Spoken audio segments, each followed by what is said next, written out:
C'était vraiment une histoire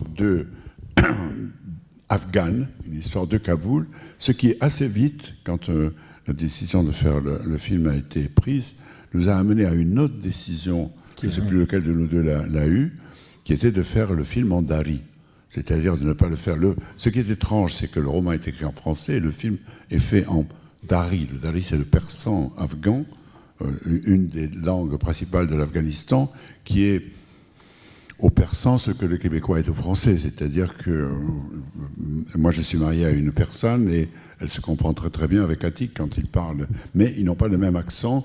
Golshifté, par exemple, lui, il dira Golshifta. Ouais, c'est un peu différent, au point que Golshifté, pendant le tournage, a eu besoin d'un coach. Oui, Elle qui parlait sa langue, oui, elle a eu besoin d'un coach pour la parler différemment. Elle a dit même que c'était plus difficile que de tourner dans une langue étrangère. Que c'est comme si on demandait à Gianni de tourner en québécois. Ouais, oui, ce serait pas facile. Oui, ouais. Tout à fait. Et pourquoi justement cette question de la langue est si importante pour vous? Parce que moi, ce qui me frappe plus, mais parce qu'effectivement, je ne suis pas capable de percevoir la différence de langue et d'infléchissement, c'est plutôt la dimension visuelle du film qui m'intéresse, on en parlera. Mais qu'est-ce qui pour vous était important dans le respect de cette... Écoute, déjà, vraiment, le scénario nous a imposé ça. Hein, et quand on a fini, alors que les producteurs nous poussaient vers... faire un film en anglais, et même il y a un producteur qui m'avait proposé de travailler avec Penelope Cruz dans le rôle principal.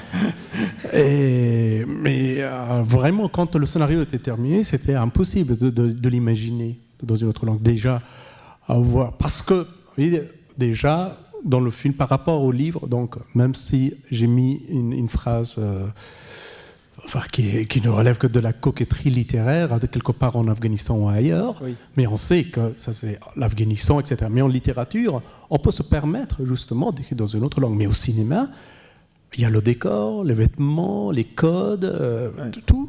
Ils sont là pour dire que voilà, c'est ancré, ça vient de quelque part, d'une origine. Et le décor, donc, ça oblige quand même. Voilà, il y a une culture, une langue, un endroit bien précis.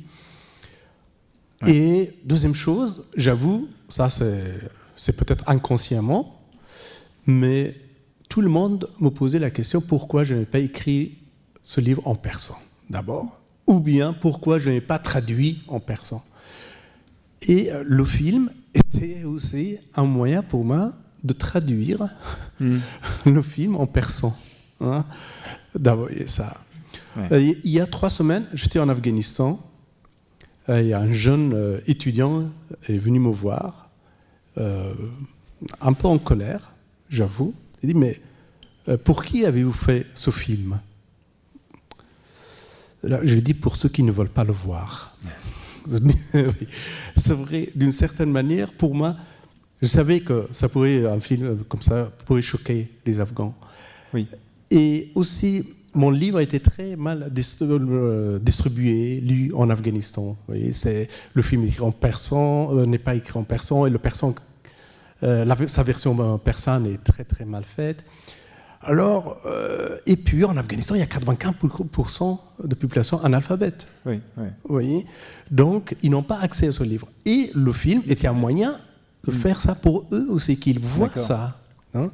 Donc voilà, il y a tout ça qui m'a convaincu de faire ça en persan.